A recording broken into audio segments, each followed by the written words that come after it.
lifetime, but the finish is so pretty. That is the Dior Air Flash Spray Foundation. I have an older packaging one, so it's gonna look a little different than what you get today. But this is hands down my all-time favorite finish. I think it looks very skin-like. It feels like absolutely nothing on the skin, and I just feel like my skin looks so perfected whenever I wear this. It looks phenomenal in photography. All-time favorite foundation, wore it on my wedding. It's worth every penny if you ask me. Now, if you do prefer like a liquid foundation, the La Mer Soft Fluid Foundation is pretty much this in a bottle form, but I like this just a little bit better. So for me, this is the luxury foundation that is worth every penny. Now, to apply it, I like to spray it on a sponge and then dab it on. Don't like spray your face directly. You'll get it all over your hair. You will waste a lot of product. If you just spray it on your sponge, you will have full control of where it goes. So for me, I have a big honker right here. I just popped it on top, and you can see it did a really great job covering that, but it's not a full coverage foundation. But anyways, ultimate foundation. I've talked about this on my channel for years. It cannot be replaced. Concealer.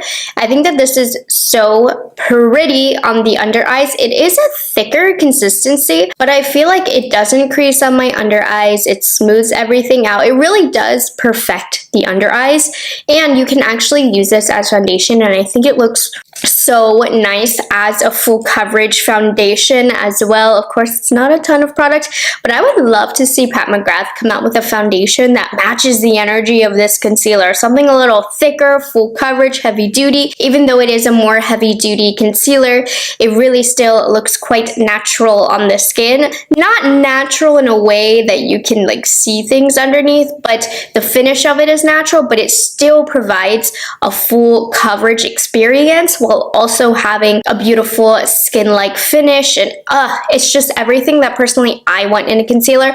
I don't necessarily recommend this for mature skin. I think it's a bit thick for mature skin. I know I do have a lot of mature subscribers though who still swear by this, so take that with a grain of salt, but this is an absolute amazing concealer. Now for powder, again, the luxury market has some great powder options, but I had to go with, and it's fun, formula, amazing. This is the Pat McGrath Labs, again, Skin Fetish Sublime Perfection Blurring Under Eye Powder. It's supposed to be an under eye while still blurring under there, but I love it so much that I use it all over my face. This is a terrible, terrible value.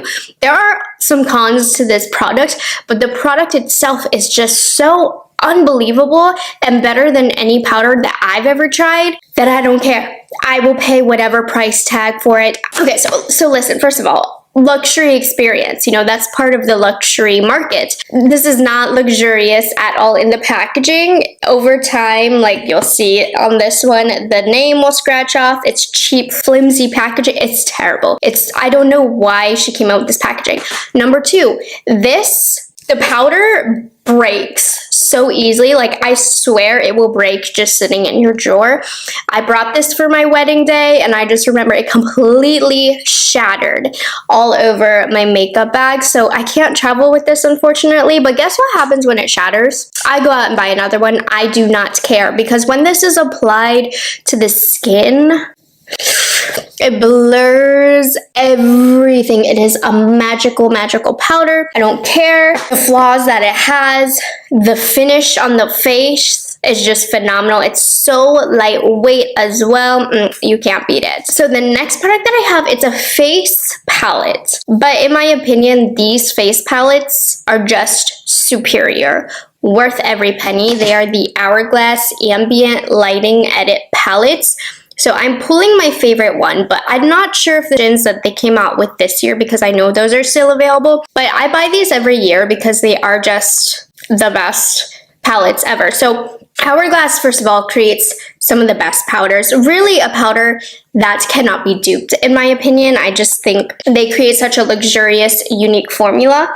And this particular shade is the Unlocked, and this is my all-time favorite. They've had a few color variations over the years that haven't been my favorite.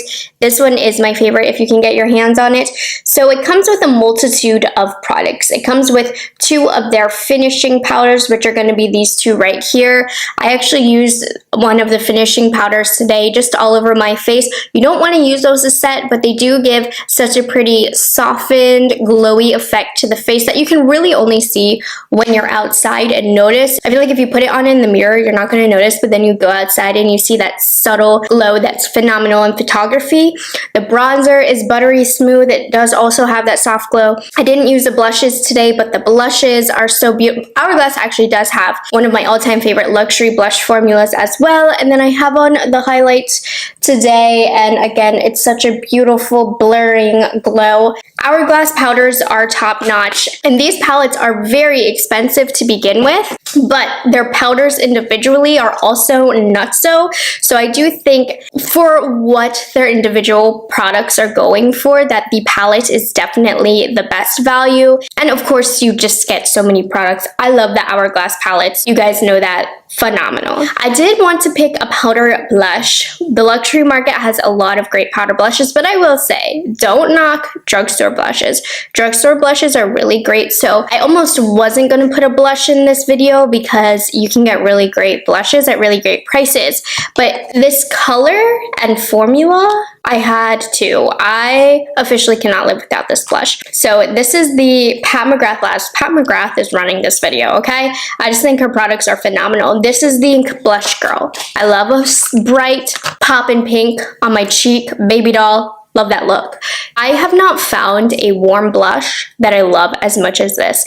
This is my staple warm blush. It has like a soft peachy orange color to it, a little bit of bronze in there to make it a little bit more natural and sun-kissed, with a very, very subtle golden sheen to this. So the formula, it's gonna last all day. When I first tried the Pat McGrath blush formula, I was like, I mean, it's just a blush. But then the more I used the blushes, I realized that their longevity is amazing, the blendability is amazing. They really are a top-notch blush formula. And this color in particular, I have not found a color that I love as much as this in the warm family. It doesn't really go with my makeup look today, but I'm wearing it anyways, and I feel like it is so natural and summery, and it gives a little bit of a bronzy golden vibe to my cheek as well. So not only is the formula superior, but this color to me is so unique, and I normally don't like a warm blush on myself, especially in like kind of the orangey family. There's something about it. There really is. I think the Pat McGrath blush